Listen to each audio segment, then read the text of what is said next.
You think civilization was built for food? It wasn't. Somewhere in your family tree, 10 million years back, a small primate found a piece of rotting fruit on a forest floor. It ate it anyway.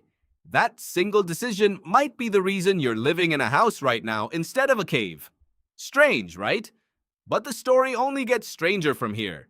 Start with your own body. Right now, sitting inside your liver, you carry an enzyme called ADH4. Its only job is to break down alcohol. Humans have a version of it that works 40 times faster than the one in most other primates. That's not an accident. That's a design feature. Something in your evolutionary past needed you to process alcohol fast, and it needed that so badly it rewired your biology to make it happen. So when did that start? In 2014, a biologist at UC Berkeley named Robert Dudley proposed an answer.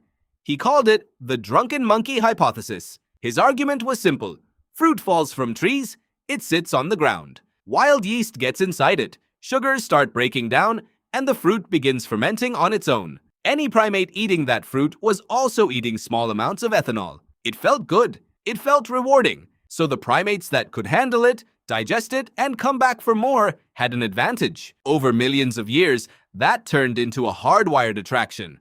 Not a bad habit, a survival tool. Ripe, fermenting fruit was calorie-dense and easy to smell from a distance. The buzz wasn't the point. The buzz was the signal that food was nearby. By the time actual humans show up, that craving is already sitting inside you, fully installed. The question stops being why you like a drink. The question becomes when your ancestors figured out how to make one on purpose. In 2018, archaeologists were digging in a cave near Haifa, Israel. The site is called Rakafet Cave. It had been used around 13,000 years ago by a group called the Natufians. Inside, researchers found stone mortars carved directly into the bedrock floor. When they analyzed the residue left behind, they found something unmistakable. Wheat and barley that had been soaked, allowed to germinate, and left to ferment. That's beer. Brewed in a cave, 13,000 years ago. Here's what makes that detail matter. The Natufians hadn't invented farming yet. They were still hunter-gatherers, collecting wild grain by hand instead of growing it in fields.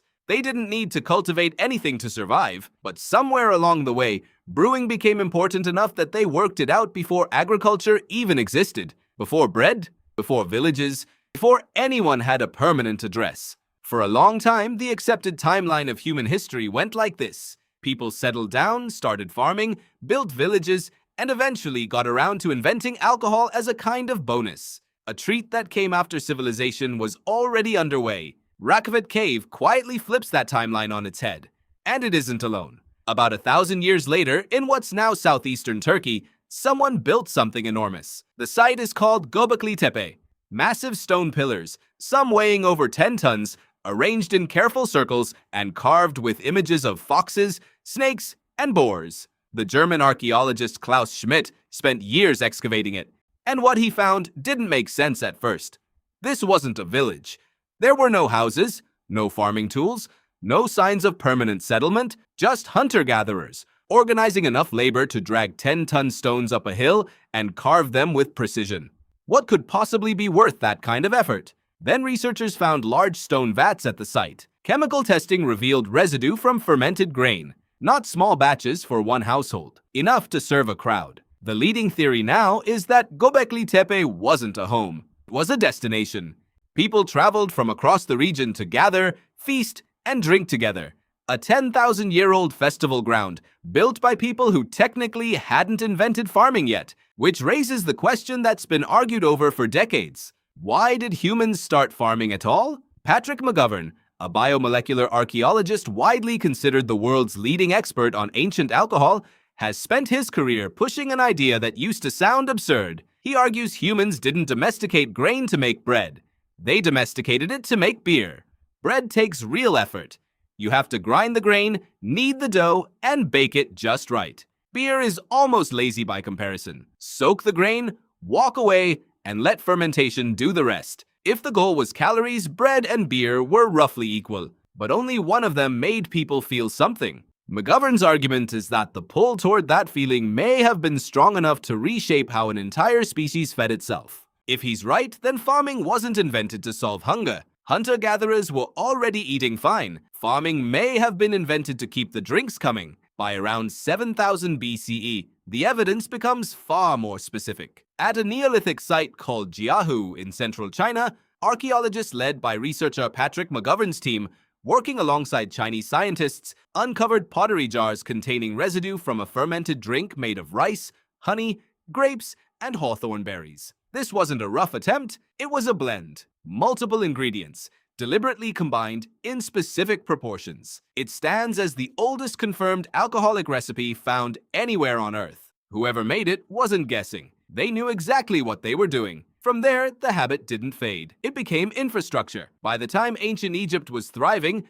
beer wasn't a luxury. It was policy. The workers who built the pyramids were paid in it, roughly 4 to 5 liters a day, as an actual wage. Not coins, not grain, beer. Part of that was practical. Water from the Nile was frequently contaminated, but the brewing process filtered and stabilized it, making beer safer to drink than water straight from the river. Part of it was nutrition. For a laborer hauling limestone blocks under the desert sun, the extra calories in a thick, unfiltered beer functioned almost like a meal, and part of it was spiritual. The Egyptians believed beer was a gift from the god Osiris. It appeared in temple offerings, in burial rituals, and in medical treatments, where physicians mixed herbs into beer and prescribed it for everything from stomach pain to infection. So a single cup of beer in ancient Egypt was doing 5 jobs at once. It was a paycheck, a water filter, a meal, a medicine, and a prayer. Now put the whole timeline together. 10 million years ago, your ancestors were drawn toward fermenting fruit because it helped them locate food, and that instinct got written into your biology. 13,000 years ago, people were brewing inside caves before they had any concept of farming. Roughly 12,000 years ago, hunter-gatherers may have built one of the first monumental structures in human history for the sole purpose of gathering to drink. 9,000 years ago, there were fully developed recipes with multiple deliberately chosen ingredients. 5,000 years ago, an entire civilization was quite literally running on it, using it as currency, medicine, and religion all at once.